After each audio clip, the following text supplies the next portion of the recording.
Hello students, modern physics lecture number 2। Last lecture में बताया था कि आपके पास जो मॉडर्न फिजिक्स है बेसिकली 6 चैप्टर्स इसके अंदर, और जो पहला चैप्टर आपके पास फोटो इलेक्ट्रिक इफेक्ट, इसी के बारे में स्टार्टिंग की थी अपन ने। और क्या देखा था कि अगर आपके पास किसी भी सरफेस पर जो लाइट इंसिडेंट होती है, लाइट का मतलब कि आपके पास फोटोन्स, ठीक है ना। लाइट का क्या बताएगा, डबल नेचर होता है। कुछ फिनोमिना है जो लाइट के पार्टिकल नेचर से प्रूव होते हैं और कुछ फिनोमिना आपके वेव नेचर से प्रूफ होते हैं, ठीक। लेकिन लास्ट में एक इक्वेशन आई कि क्या होती है आपके पास जो लाइट होती है उसके बारे में क्या कहा गया, light made of particles. Light किससे मिलकर बनी होती है, मेड ऑफ पार्टिकल्स। उन पार्टिकल्स को क्या कहा गया, फोटोन कहा गया, ठीक है ना।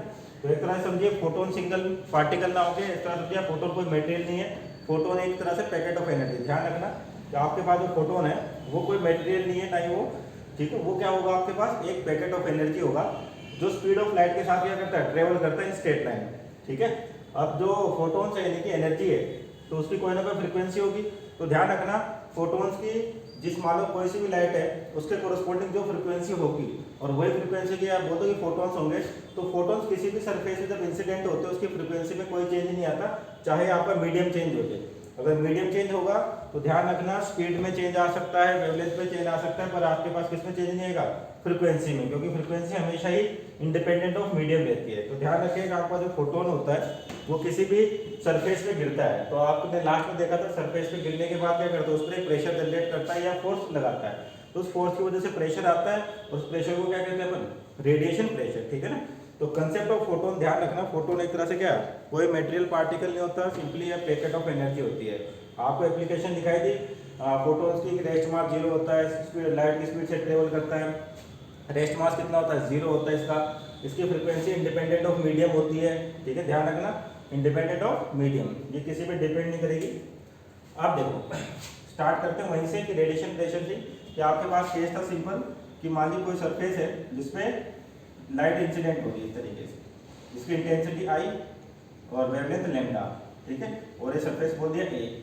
अब क्या होता है कि जो लाइट गिर रही है या फोटोन गिर रहे हैं, तो इस मटेरियल के पास क्या क्या प्रॉपर्टी होती थी कि या तो हो सकता है कि मटेरियल आपका इस पूरे जो लाइट है इसको एब्जॉर्ब कर ले या पूरी को रिफ्लेक्ट कर ले, और कुछ ऐसे भी होते हैं जो पार्शियली रिफ्लेक्ट करते हैं, पार्शियली एब्जॉर्ब भी कर ले। ट्रांसमिशन का केस क्या मानता है, 0, यानी कि जो लाइट होगी तो उसके साथ केवल या तो लाइट एब्जॉर्ब होगी या लाइट रिफ्लेक्ट होगी, मटेरियल कभी भी लाइट को ट्रांसमिट नहीं करने देगा, ठीक है ना। ये केस है आपके पास।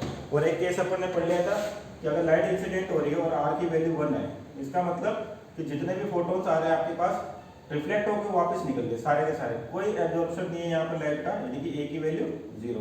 उस केस में जो आपका रेडिएशन प्रेशर है तो आएगा 2I/c, जहाँ पर आई क्या है, इंटेंसिटी ऑफ लाइट है, और c स्पीड ऑफ लाइट है, ठीक है। मीडियम चेंज होगा तो c की वैल्यू चेंज हो जाएगी आपके पास। और ध्यान रखें जो इंटेंसिटी होती है आपके पास वो किसकी प्रॉपर्टी होती है, फ्रीक्वेंसी की प्रॉपर्टी होती है, या सिंपल बोल दिए एनर्जी इंटेंसिटी से रिलेटेड होती है आपके पास, ऐसे भी कह सकते हो, ठीक। अब देखो सेकंड केस लेते हैं कि मान लीजिए आपके पास, मान लीजिए सेकंड केस लेते हैं कि आपके पास ए की वैल्यू 1 है, मतलब जितने भी फोटोन्स गिर रहे हैं ये सरफेस क्या कर रहा है, इसको एब्जॉर्ब कर रहा है, ठीक है, यानी कि कोई रिफ्लेक्शन नहीं हो रहा आपके पास। और आर की वैल्यू क्या होगी इस केस के लिए, 0। या ऐसे बोल दीजिए आपका सरफेस कैसा है, ब्लैक सरफेस है, क्योंकि जितनी भी रेडिएशन ब्लैक सरफेस पे गिरती है सारी की सारी क्या होती है, एब्जॉर्ब हो जाती है। तो ध्यान रखना वहाँ पर अगर मटेरियल ब्लैक सरफेस लिखा हुआ है तो आप समझ जाओगे ए की वैल्यू कितनी होगी इसके लिए, 1 होगी, ठीक। या तो लिख के दे देगा कि सारे फोटोन्स एब्जॉर्ब हो रहे हैं, या फिर ब्लैक सरफेस लिख के देगा, इसका मतलब है कि आपके पास ए की वैल्यू 1। अब आपको करना क्या है कि इसके लिए सरफेस पे प्रेशर निकालना, जब आपके पास केस ये वाला है, ठीक। अगर केस ये है तो आपके पास मोमेंटम चेंज, प्रोसेस वही है कि फोर्स कैसे निकालते हैं, rate of change of momentum से, ठीक है ना। आपको क्या पता है कि जो लाइट आ रही है उसकी इंटेंसिटी पता है, वेवलेंथ पता है, ए की वैल्यू होगी 1 और आर की वैल्यू 0। तो सबसे पहले निकालते हैं अपन, क्या फाइंड आउट करते हैं, नंबर ऑफ फोटोन्स फॉलिंग पर सेकंड, या पर यूनिट टाइम बोल दो, सेकंड की जगह पर यूनिट टाइम। कैसे निकालते हैं कि आपको टोटल एनर्जी पता है, इंटेंसिटी डेफिनेशन क्या होती है, एनर्जी फॉलिंग पर सेकंड, या एनर्जी पर सेकंड, या per unit time, per unit area, ऐसे भी लिख सकते हो आप। तो आपके पास फाइंड आउट क्या करना है आपको, energy number of photons falling per unit time. तो नंबर ऑफ फोटोन्स कैसे लें, तो टोटल एनर्जी निकालें सबसे पहले। तो टोटल एनर्जी कितनी हो जाएगी, आई इंटू ए, यूनिट टाइम के लिए, किसके लिए, यूनिट टाइम के लिए। तो टोटल एनर्जी तो होगी आपके पास आई इंटू ए, और एनर्जी ऑफ सिंगल फोटोन क्या होती है, hc/λ। तो यानी कि आपके पास जो फोटोन्स आएंगे वो आएंगे आई ए लैम्डा अपॉन H इंटू सी। ये कल भी कैलकुलेट किया था, दोबारा केवल समझाने के लिए आपके पास number of photons per time क्या होगा कि यूनिट टाइम में कितनी एनर्जी गिर रही है, तो कितनी एनर्जी गिरेगी I इंटू ए की। इस एस की वैल्यू कितनी होगी 1, तो एनर्जी फॉलिंग पर सेकेंड या पर टाइम कितनी हो जाएगी I इंटू ए, और energy of single photon h c by lambda. तो number of photons falling per time अपने पास ही आ गया। ठीक, अब मोमेंटम की बात करते हैं। मोमेंटम ऑफ सिंगल फोटोन कितना आपके पास, ये होता है h बाय लैम्डा। ठीक है, तो अब आपके पास जो फोटॉन्स है वो क्या हो रहा है, सिंपल इस तरीके से आ रहे हैं। तो आपका जो मोमेंटम h बाय लैम्डा ये तो डाउनवर्ड डायरेक्शन में। अब बात करते हैं कि यहाँ पर जैसे सरफेस पे लाइट गिरी या जितने फोटॉन्स गिरे सारे के सारे अब्जॉर्ब हो गए, यानी कि जब रिफ्लेक्ट नहीं है तो यानी कि वहाँ पर फोटॉन्स नहीं है, तो अपसाइड में इस बार मोमेंटम चेंज कितना हो जाएगा, जीरो हो जाएगा। यानी कि इस टाइम तो मोमेंटम है पर जाते टाइम मोमेंटम कितना है, जीरो। क्यों, क्योंकि ऊपर के और कोई फोटॉन्स जाएंगे, जितने फोटॉन्स आए सारे के सारे क्या हो गए, एब्जॉर्ब हो गए। तो मोमेंटम ऑफ सिंगल फोटॉन्स ये हो गए बाय h बाय लैम्डा, और कौन से होंगे, इंसिडेंट होंगे आपके पास। और उसकी डायरेक्शन की बात करें तो क्या होगी, डाउनवर्ड होगी, डाउनवर्ड, है ना। यानी कि सिंपल बोल सकते हैं momentum of single incident photon, या इधर लिख दिया अपन इंसिडेंट, क्या होगी h बाय लैम्डा, और डायरेक्शन क्या होगी इसकी, डाउनवर्ड। अब यहाँ पर क्या हुआ है, रिफ्लेक्टेड तो है नहीं कुछ, तो फाइनल मोमेंटम क्या हो जाएगा, अगर मैं बात करता हूँ फाइनल मोमेंटम ऑफ फोटोन कितना हो जाएगा, जीरो। ठीक है, तो चेंज इन मोमेंटम निकालें, चेंज इन मोमेंटम वो आपको क्या मिलेगा, h बाय लैम्डा का ही मिलेगा। फाइनल माइनस इनिशियल, फाइनल कितना है जीरो, इनिशियल कितना है h बाय लैम्डा डाउनवर्ड में, तो आप जब माइनस का सिंबल करोगे तो ये कितना मिलेगा आपको, ऊपर की ओर, अपवर्ड। तो ये हो गया फाइनल चेंज इन मोमेंटम कितना आ गया, h by lambda upward direction में। तो आपके पास जो फोर्स होती है डायरेक्ट क्या लिखते हो, देयरफॉर फोर्स, ठीक है, फोर्स क्या हो जाएगी delta P by delta T, और अपन ने कहा था तो डेल्टा टी टाइम इंटरवल है, तो टाइम इंटरवल जैसे इक्वेशन के आपके पास f बराबर होता है dp बाई dt, ठीक है ना। तो आप क्या करते हैं इसको f dot dt is equal to dp, मान इंटीग्रेट करते हो आप, तो अगर इस dt की वैल्यू क्या हो जाए आपके पास, यूनिट ले लेते हैं, तो ये देखिए जो फोर्स आता है आपके पास वो एवरेज फोर्स आता है, और एवरेज फोर्स किसके बराबर हो जाएगा, डेल्टा पी के बराबर। ठीक है ना, फिर आपको तो इतना नहीं लिखना, डायरेक्टली लिखो फोर्स किसके बराबर होगी, चेंज इन मोमेंटम के, change in momentum per unit time, change in momentum per unit time. तो मोमेंटम चेंज कितना है इसका, h बाई लैम्डा। अब इतना मोमेंटम चेंज होने की फोटोन्स पे इतनी फोर्स जनरेट हो रही है, तो न्यूटन के थर्ड लॉ के अकॉर्डिंग सरफेस पे कितना फोर्स होगा, इसका क्या कर दो, एक्शन रिएक्शन से रिवर्स कर दो, यानी कि तो फोर्स आ गया आपके पास। तो कह सकते हो कि ये जो फोर्स है, ये जो अगर फोटोन की बात करें तो ऊपर क्यों लग रही है, फोटोन्स ऊपर जा रहे हैं तो न्यूटन के एक्शन रिएक्शन से क्या होगा, उतना ही फोर्स कितना होगा, सरफेस पे जनरेट होगा। तो आप डायरेक्ट देखिए फोर्स ऑन सरफेस, डायरेक्ट लिख दीजिए, कोई दिक्कत नहीं, फोर्स ऑन सरफेस कितना आ जाएगा, h बाय लैम्डा।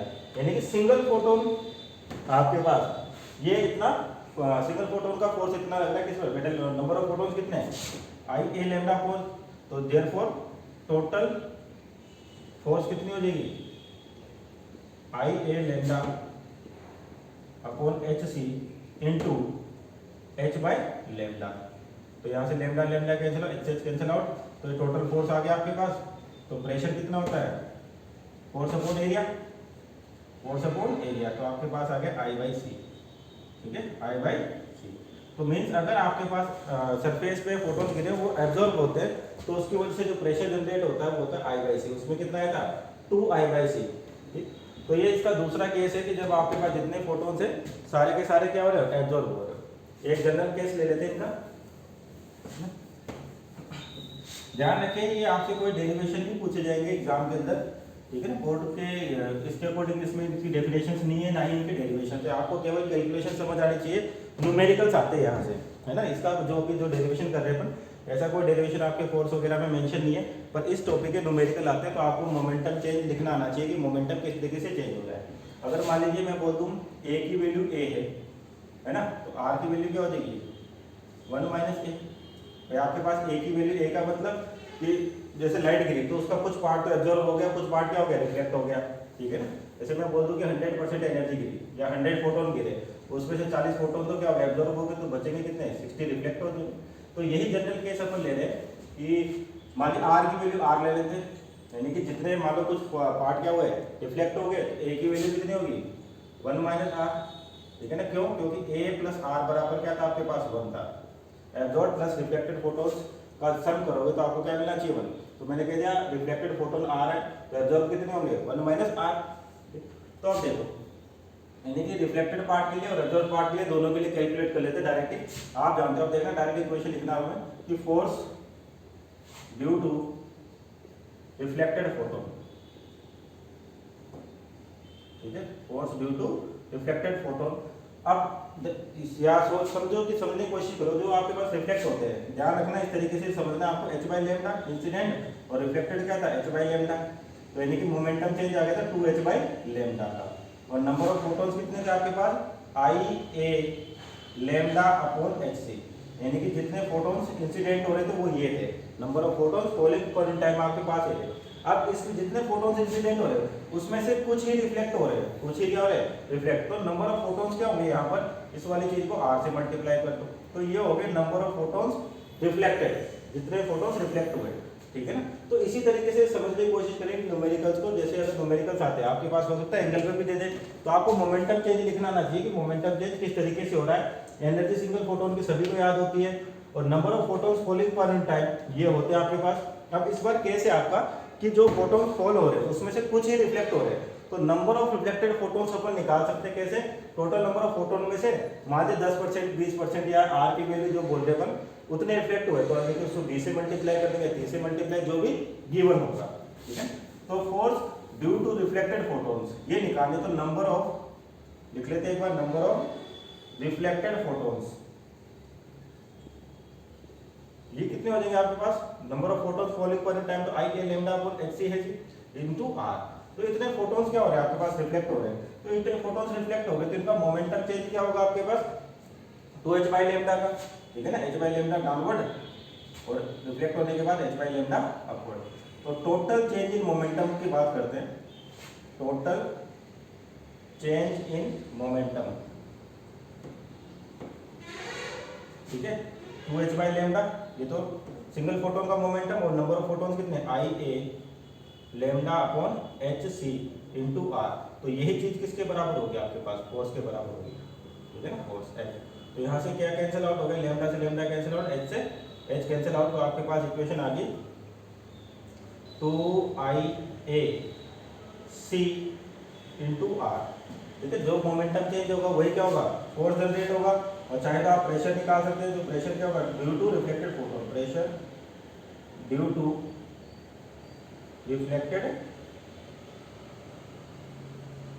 फोटोन्स, ठीक है। कितना हो जाएगा 2I/C into are. Maximum time ध्यान रखें आपके पास फोर्स की कैलकुलेशन आएगी ना, फोर्स आएगी तो कुछ नहीं करना, प्रेशर क्या होता है फोर्स अपॉन एरिया।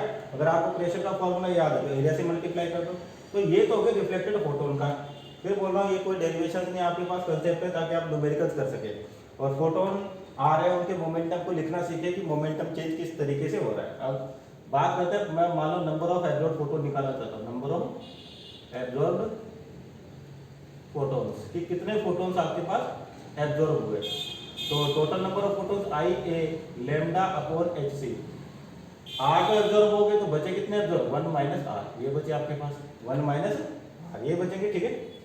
अगर मैं वैल्यू क्या लेता हूँ आर की वैल्यू आर ले रखी है, मतलब कुछ रिफ्लेक्ट हुए तो आर प्लस ए कितना होता है आपके पास ये होता है 1, तो ए की वैल्यू कितनी आ जाएगी यहाँ पे 1 माइनस आर।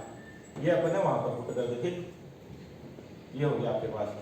तो आप यहाँ देखिए pressure due to reflected photon आप किसके कारण निकाल रहे हैं incident photon sorry absorb photon. अब ध्यान रखो जो एब्जॉर्ब फोटोन था उसका मोमेंटम था h बाई लेमडा, रिफ्लेक्टेड नहीं हो रहे थे तो डाउन जो मोमेंटम होगा वो कितना फाइनल क्या हो जाएगा 0। तो चेंज इन मोमेंटम की बात करें, चेंज इन मोमेंटम कितना होगा h बाई लेमडा ही होगा। तो टोटल चेंज की बात करें, टोटल चेंज इन मोमेंटम यानी कि मोमेंटम में टोटल चेंज कितना आ रहा है, तो कितना होगा h by lambda into I A lambda upon h c 1 minus R, ठीक है 1 माइनस आर। तो यही किसके बराबर होगी आपके पास फोर्स के बराबर, और फोर्स किसके कारण ड्यू टू एब्जॉर्ब फोटोन के कारण। तो pressure due to absorb photon क्या हो जाएगा, pressure due to absorb photon, ये हो जाएगा आपके पास पी ए, यहाँ से लेमडा कैंसिल और एच एच कैंसिल आउट, तो बचेगा I A upon c 1 minus r, 1 minus r. आप चाहे तो इसको एक ही टर्म में भी लिख सकते हो, ऐसी कोई दिक्कत नहीं भाई, आप इसको एक ही टर्म में, अगर आपको एक ही वैल्यू गिवन है तो आप क्या निकाल सकते हो, आर की वैल्यू निकाल सकते हो, है ना। अगर इसकी जगह मान लिया आपके पास ए बराबर ए दे रखा होता तो आप आर की वैल्यू क्या लिखते हैं, 1 माइनस ए, ठीक है, ये लिखते हैं 1 माइनस ए। अगर आपको क्या दे रखा होता है ए, मतलब जितने फोटोन है उसमें 20% एब्जॉर्ब हो गया, 30% एब्जॉर्ब हो गए, तो बचे क्या होंगे, रिफ्लेक्ट होंगे, तो उसको चाहे तो आप उसकी टर्म में भी लिख सकते हो, किसकी टर्म में, ए की टर्म में। तो ये हो गए रिफ्लेक्टेड फोटोन्स के वजह से प्रेशर और एब्जॉर्ब फोटोन। तो टोटल प्रेशर निकाले अपन, तो टोटल प्रेशर कितना हो जाएगा, दोनों को ऐड कर दो, total pressure 2I/C 1 R plus I/C, ठीक है, सॉरी एरिया आ जाएगा यहाँ पर, तो I/C 1 माइनस R, तो यहाँ से कॉमन क्या रहा है, I/C कॉमन ले लो आप, ठीक है, अंदर क्या बचेगा 2R प्लस 1 माइनस R, तो आपकी वैल्यू आ गई I/C 1 प्लस R, ठीक है, ये प्रेशर का फॉर्मूला आ गया आपके पास। ठीक, अब इस फॉर्मूले को देखो आप, यानी कि जनरलाइज है दोनों इक्वेशंस का। अब देखो अगर आपकी वैल्यू R बराबर 1 होती है, मतलब जितने भी फोटोन्स आए सारे के सारे रिफ्लेक्ट होंगे, सारे के सारे क्या होंगे, रिफ्लेक्ट, तो R की वैल्यू 1 पुट करो तो आपके पास रिजल्ट आएगा 2I/C का, यानी कि पहला केस। अगर मान लीजिए आपके पास सारे के सारे एब्जॉर्ब हो रहे हैं तो R की वैल्यू कितनी उस केस में, 0, तो आपके पास जो प्रेशर आएगा वो कितना आएगा, I/C। तो आप कह सकते हो कि जनरल सोल्यूशन है, उन दोनों से अच्छा है कि सोल्यूशन को ध्यान रखें अपन, जो भी कंडीशन गिवन है आप उसी के अकॉर्डिंग क्या कर दो, इनको सोल्व कर दो, ठीक है क्या। तो ये मोमेंटम चेंज लिखना सीखे बस, स्टैंडर्ड जो है इसका। तो अगर आप मोमेंटम चेंज और उसकी डायरेक्शन कि आपका जो प्रेशर जनरेट होता है, मान लो आपने मोमेंटम चेंज निकाला है, मोमेंटम चेंज से क्या होगा, फोर्स मिलेगी। अगर मान लो मोमेंटम किसी डायरेक्शन में चेंज हो रहा है तो फोर्स उसी डायरेक्शन में लगेगी, पर जो प्रेशर जनरेट होता है वो फोर्स के परपेंडिकुलर कंपोनेंट की वजह से जनरेट होता है, ठीक है। तो किसी एंगल पे भी देखेंगे अभी कि अगर मान लो आपके जो फोटोन्स हैं सरफेस पर किसी एंगल पे गिर रहे हो, उस केस में आपका रेडिएशन प्रेशर कितना होता है, ठीक है। अब देखो सिंपल एक न्यूमेरिकल पूछ लिया आपके लिए, इसी नॉर्मल केस के लिए, कि मान लो आपके पास क्या है, एक प्लेट है सिंपल सी, इसका मास ले लेते हैं मान लो 5 ग्राम, ठीक है, 5 ग्राम। इसको बैलेंस कर रखा है एयर के अंदर, एयर के अंदर क्या रखा है, बैलेंस कर रखा है, किससे, आपने क्या किया, मेटल सरफेस है, ये कोई मेटल प्लेट, नीचे क्या लाइट बीम इंसिडेंट कर दी, यहाँ पे कोई लाइट बीम आ रही है, इस प्लेट पे गिर रही है, और प्लेट का वेट कितना है, 5 ग्राम, ठीक है। तो मान लीजिए एयर के अंदर बैलेंस है, बैलेंस कौन कर रहा होगा, जो बीम आ रही है आपके पास, लाइट की बीम आ रही है, इसका फोर्स होगा, वो किसको बैलेंस कर रहा होगा, इसके वेट को बैलेंस कर रहा होगा। तो सिंपल सी बात है, जो फोर्स ड्यू टू बीम है वो नीचे m/g के बराबर, m/g के बराबर। अब इसमें आपको कंडीशन क्या मिलेगी, या तो सारे के सारे फोटोन रिफ्लेक्ट हो रहे होंगे, या फिर सारे के सारे एब्जॉर्ब हो रहे होंगे, है ना, या कुछ रिफ्लेक्ट हो रहे होंगे, कुछ एब्जॉर्ब होंगे, उसी के अकॉर्डिंग आप फोर्स निकालोगे। जस्ट अभी फोर्स की वैल्यू लिखी थी अपन ने, या प्रेशर की वैल्यू लिखी थी, प्रेशर था आपके पास I/C 1 प्लस R, ये था। अगर मैं आपको फोर्स निकालना चाहता हूँ तो सिंपल क्या होगा, I/A/C 1 प्लस R, ये हो जाएगा, ठीक।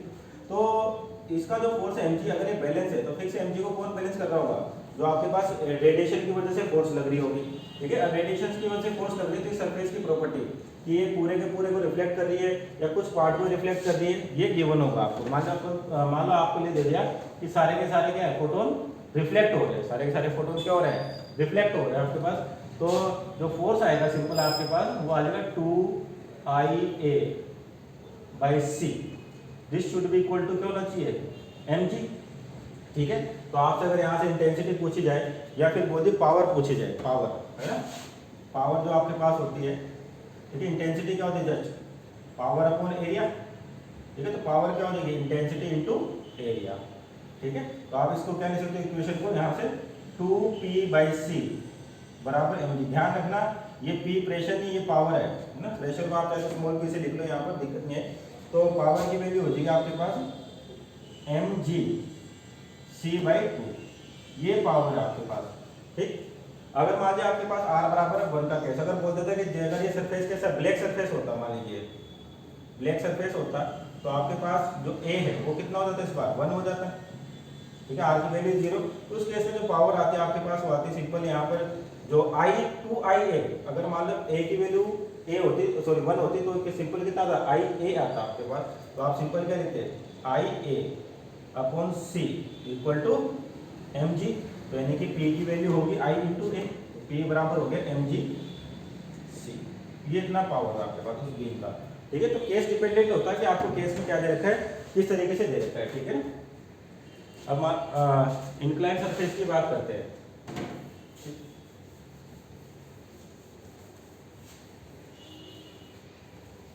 और इस तरीके से आप अगर मान लो नंबर ऑफ फोटोन्स कैलकुलेट करना चाहते हैं, सुंदर एक बार यदि निकालते हैं कि मान लो आपको कोई भी लाइट बीम दे रखी है या लाइट दे रखी है जिसकी वेवलेंथ आपको दे रखी है 4000 एंगस्ट्रॉम, ठीक है।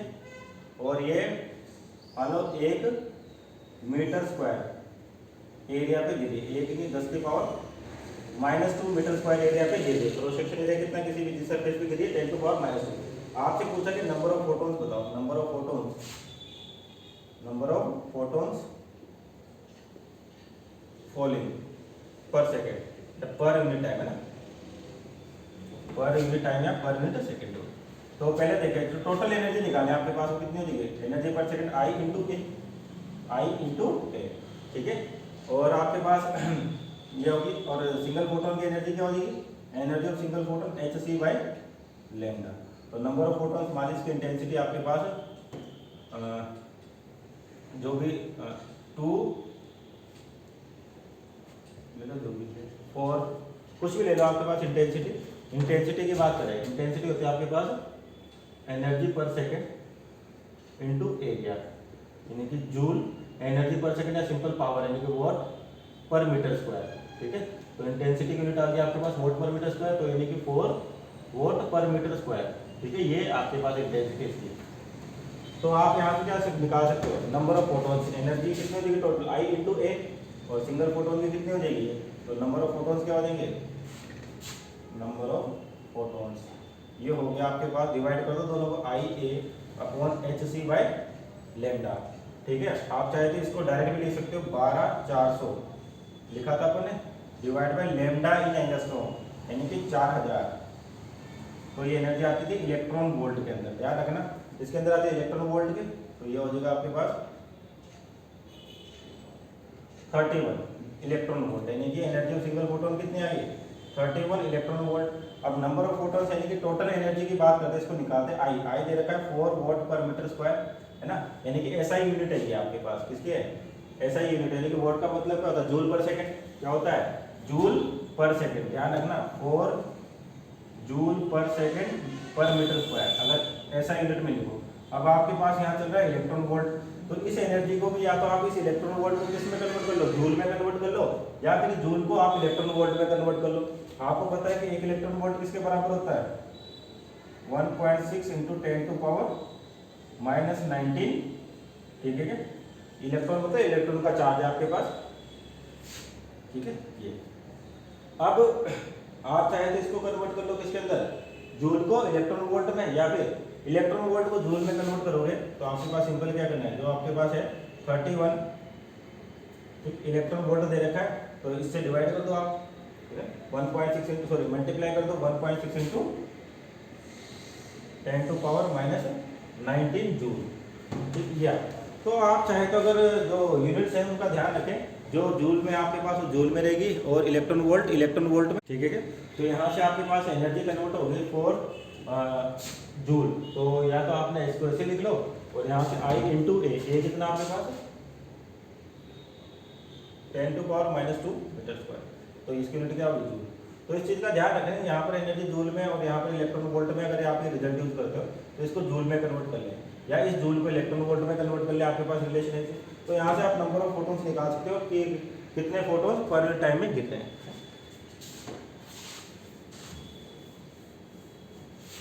अब देखो जैसे मान लीजिए आपके पास जो सरफेस है इस तरीके से है, या ऐसे समझो कि आपके पास एक मेटल सरफेस है, उस पर जो लाइट इंसिडेंट हो रही है वो इस तरह से हो रही है, ठीक है। किसी एक एंगल पे सपोज करिए आपके पास एंगल है थीटा, अगर ये थीटा तो ये भी कितना हो जाएगा थीटा, यहाँ से यहाँ तक का एरिया है ए। अब समझना डेरिवेशन की तरह ही उसी की तरह देखेंगे। सबसे पहले आपको निकालना है फोटोन का मोमेंटम, है ना, फिर रिफ्लेक्टेड होंगे, कुछ एब्जॉर्ब होंगे, उसी के अकॉर्डिंग आपको क्या मोमेंटम चेंज निकालना है। और मोमेंटम चेंज मिल गया तो आप क्या निकाल सकते हो, फोर्स निकाल सकते हो। तो सबसे पहला केस वही कि अगर आर की वैल्यू आर है, यानी कि जितने भी फोटोन्स या लाइट इंसिडेंट हो रही है वो सारी की सारी क्या हो रही है, रिफ्लेक्ट हो रही है, ठीक। तो वहाँ पर मोमेंटम चेंज निकाले अपन, यानी कि इनिशियल मोमेंटम और फाइनल मोमेंटम। तो इधर देखो, सबसे पहला काम तो होता है कि आपको नंबर ऑफ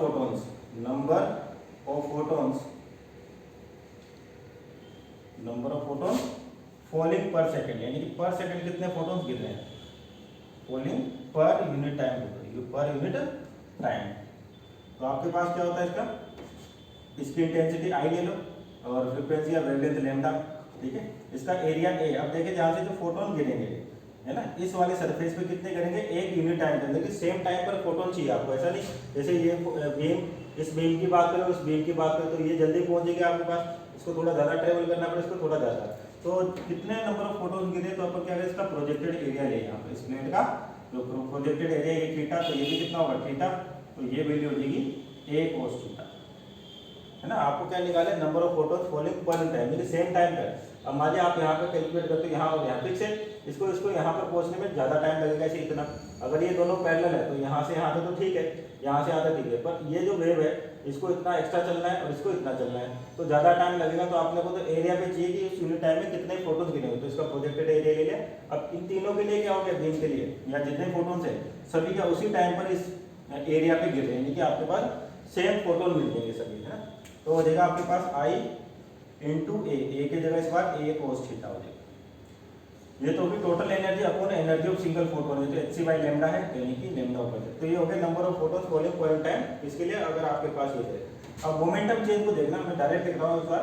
इनिशियल मोमेंटम की बात करें तो आपका जो मोमेंटम है वो एच बाई लेमडा इस डायरेक्शन में, ठीक है, जिस डायरेक्शन में बीम है, यानी कि आपके पास ये थीटा है, तो ये थीटा। ये तो इनिशियल। फाइनल मोमेंटम की बात करते हैं, केस ले लेते हैं आर बराबर 1 का, यानी कि जितने भी फोटोन्स इंसिडेंट हुए सारे के सारे क्या हो गए, रिफ्लेक्ट हो गए।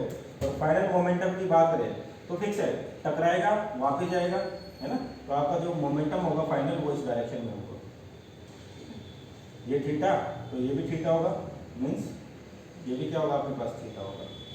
तो आपका जो डेल्टा पी है, यानी कि मोमेंटम चेंज है, वो होगा final momentum minus initial momentum. तो आपका जो फाइनल मोमेंटम है वो इस डायरेक्शन में है, इंसिडेंट मोमेंटम है वो इस डायरेक्शन में आपके पास, ठीक है। लेकिन क्या रहा, माइनस आ रहा है, तो माइनस आते अपन जानते हैं क्या, इसको रिवर्स कर दें, यानी कि ये एच बाई लेमडा। तो ये हो गया आपके मोमेंटम चेंज का फॉर्मूला। ध्यान रखना, इसी तरीके से सोल्व करोगे तो आपको दिक्कत नहीं आएगी कभी भी, है ना। डायरेक्शन का ध्यान रखेंगे तो आप मोमेंटम चेंज लिख सकते हो। अब मोमेंटम चेंज आ गया तो आपके पास फोर्स आ जाएगी। अब इस केस में आप देखो, आपका जो मोमेंटम चेंज होगा, यानी कि एक तो इस डायरेक्शन में होगा और एक इस डायरेक्शन में होगा, इधर तो कुछ कैंसिल आउट हो गया, यानी कि हॉरिजॉन्टल डायरेक्शन की बात करें, इसका इधर क्या होगा, साइन कंपोनेंट, यानी कि h by lambda sine theta, और इधर होगा h by lambda sine theta. इसका h by lambda cos theta, h by lambda cos theta, यानी कि 2 h by lambda cos theta. ये तो कैंसिल आउट हो गए, यानी कि जो आपका फाइनल डेल्टा पी है, डेल्टा पी कौन सी डायरेक्शन में मिलेगा आपको, वर्टिकल डायरेक्शन में मिलेगा, यानी कि हो जाएगा 2 h by lambda cos theta, कौन सी डायरेक्शन इसकी, अपवर्ड, ठीक है। तो ये इतना मोमेंटम क्या फोटोन का चेंज हुआ, तो आप एक्स डायरेक्शन से चाहे या तो यहाँ से फोर्स निकालो या ऐसे कहे तो जो मोमेंटम चेंज फोटोन का हुआ उतना ही मोमेंटम किस पे ट्रांसफर हो जाएगा, उस एरिया पे ट्रांसफर हो जाएगा। तो आप डायरेक्ट फोर्स निकालोगे तो कितनी आएगी, नंबर ऑफ फोटोन्स कितने आपके पास, I A lambda upon h c cos theta into number of photons कितने, 2 h by lambda cos theta. तो ये हो गया आपके पास, लेमडा से लेमडा कैंसिल आउट, h से h कैंसिल आउट, तो 2ia upon c cos square theta. तो ये फोर्स आ गया, और कौन सी डायरेक्शन में आएगा फोर्स? ये डाउनवर्ड डायरेक्शन में, क्योंकि जो मोमेंटम चेंज हो रहा है फोटोन का वो नेट किस डायरेक्शन में? अपवर्ड।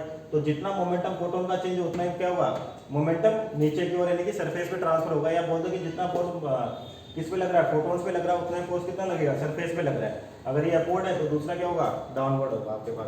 तो प्रेशर कितना आ जाएगा आपके पास? 2I/c cos स्क्वायर थीटा, क्योंकि प्रेशर की डेफिनेशन क्या? Force upon area. उठा के एरिया की तरफ दो तो आपका जो प्रेशर आ गया वह है 2I/c cos स्क्वायर थीटा। तो ध्यान रखना, इनको डेरिवेशन की तरह नहीं, इनको कंसेप्ट की तरह सीखिए कि आपका जो फोटोन है सॉरी मोमेंटम है वो किस तरीके से चेंज हो रहा है। जिस डायरेक्शन में मोमेंटम चेंज होगा उसी डायरेक्शन में आपको क्या मिलेगी? फोर्स मिलेगी। तो फोटोन का मोमेंटम जो उसके रिवर्स क्या कर दो? सरफेस पे लगा दो। और जो प्रेशर जनरेट होता है वो फोर्स के परपेंडिकुलर कंपोनेंट की वजह से हो रहा है। और यहाँ पे देखिए आपको परपेंडिकुलर ही मिल रहा है कंपोनेंट, है ना। ठीक, तो ये था आपके पास सेकंड केस। अगर आपके पास जो लाइट है या फोटोन से किसी भी एंगल पर इंसिडेंट होते हैं किसी भी मेटल सरफेस के ऊपर। ठीक है स्टूडेंट्स, थैंक यू। इसके लिए आज इतना ही, है ना। कंसेप्ट सीखे और न्यूमेरिकल प्रैक्टिस करेंगे नेक्स्ट लेक्चर में, और उसका दूसरा केस भी अपन डिस्कस करेंगे, फिर इसका जनरलाइज सॉल्यूशन करेंगे। ठीक है स्टूडेंट।